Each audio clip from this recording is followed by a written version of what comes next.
Vanished from Earth Classic Game Room broadcasts from the Intergalactic Space Arcade on its never-ending mission to review everything.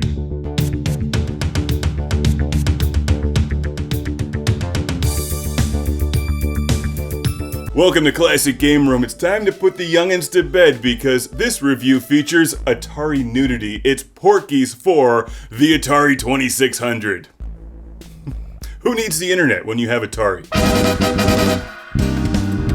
PORKY'S is a cheeky comedy that was released to the theaters in 1982, which features a memorable shower scene. In fact, that's the only thing I remember about PORKY'S. Until now, because there's a video game based on the movie. Can you believe it? PORKY'S, alright. No! That's right, 1983 brings us PORKY'S, the video game for Atari 2600. Which is an interesting game. This required some reading of the manual to figure out. You know, it seems pretty straightforward to take something like The Empire Strikes Back and turn it into an Atari game, but PORKY'S? When you read the manual for PORKY'S, I think the only proper way is to read it like this. I have to compliment the designers on one thing. This has the best video game nudity I've ever seen, because nudity in video games always looks weird. Unless it's on Atari 2600, fueled by the power of your imagination.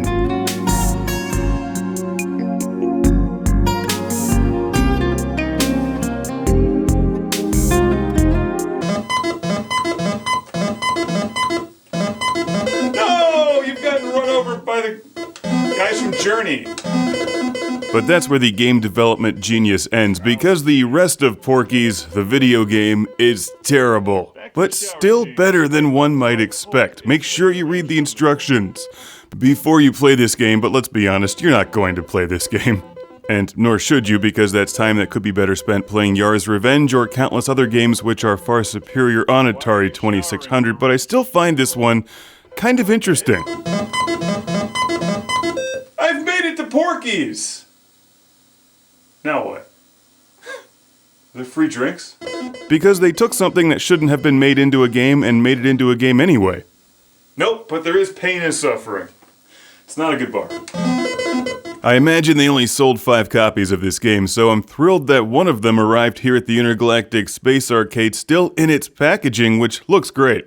The instructions are also a lot of fun, so a huge thanks to my friend Derek from Sulphur, Louisiana for sending this to Classic Game Room. Because no one's Atari 2600 collection is complete without Yar's Revenge. Why is there a dance? Why is Boss Hog dancing on, what is, ooh, shower scene. And lasso, somebody left their lasso in the bathroom. Oh, wrong button, again. Alright. Oh no! Back to the shower scene where somebody left what I hope is a wrench on the floor. Alright, climb the thing. Who left fruit in the shower? Now I push the giant cherry into the pit.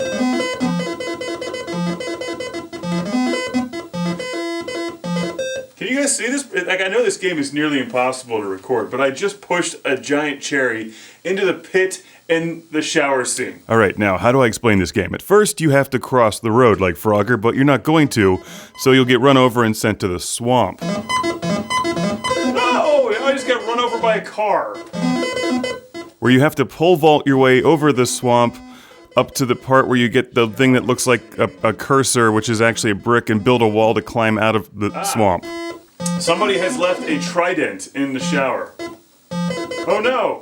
Mrs. Ballbreaker is coming to get me. Each time you complete the shower scene, you slow down a line of traffic, eventually allowing you to cross to the scaffolding scene, which sucks. So we're gonna wait till PORKY'S gets over there. because you have to figure out which of those poles you can climb, and then climb your way up to the top where you eventually blow up Porky's bar.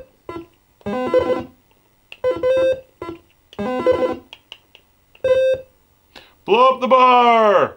Woo! Yeah! Your score varies by how quickly you can complete this task. The game changes a little bit depending on if you play on easy or hard using the difficulty switches. It's not a good game, but at the same time it's kind of a work of genius because the graphics and animations are actually really good for Atari 2600. I like how the bar sinks into the screen. That's actually a nice touch. The fact is, this game isn't quite as bad as it first appears. It's not good, but it could be a whole lot worse. That's true. It could be Super Mario Brothers. What that game has in gameplay, it lacks in nudity. I mean, come on. Who doesn't want to see Luigi naked? But I still won't recommend this one. As interesting as it is, by the time you get to the scaffolding scene, you realize that it's a very thin concept to begin with. Maneuver your little guy around until the arrow turns green. This game is fun, like, twice. Who's getting a shower, Miss Pac-Man? Alright, climb the ladder. Somebody left a hat in the shower. Isn't there a lost and found near this shower? Okay. This whole game is just an excuse to get a naked girl in a video game.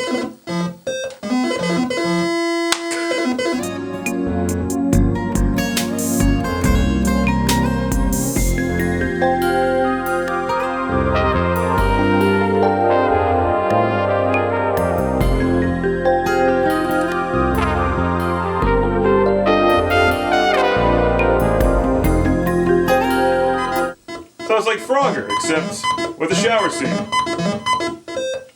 And now I end up at the horrific scaffolding part of the game, which is truly terrible.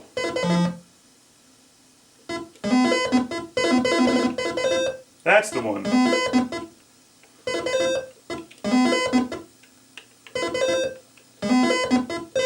Woo! I have destroyed the bar. Free drinks for everyone. That's how you wipe out your tab. If you're gonna buy the game anyway, buy it through ClassicGameRoom.com. Welcome to the Lord Carnage Club, being shouted from a turbo volcano!